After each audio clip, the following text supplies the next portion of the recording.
We planned a walk along the Paseo Maritimo, so we thought we'd try the new car park.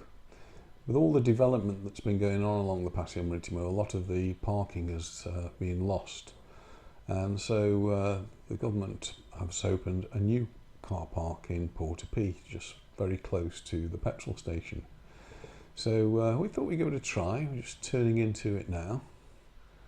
We've not been to this car park before, and it's well, it's not quite finished by the looks of things.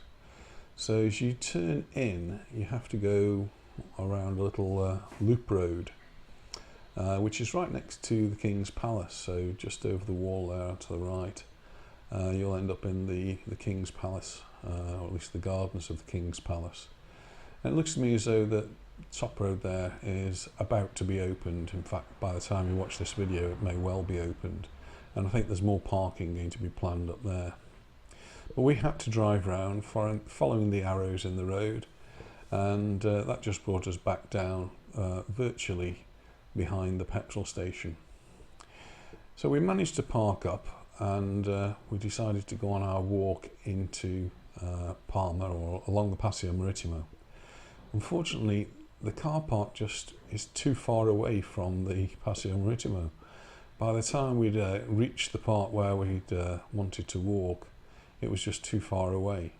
So I can't see us actually using this car park at all, unless really we want to go and visit the King's Palace, and that's worthwhile. The King's Palace garden is a very pretty garden, very tranquil, and virtually next door to this car park. So I think when we next go there, we'll use the car park, but other than that, we probably won't use it at all.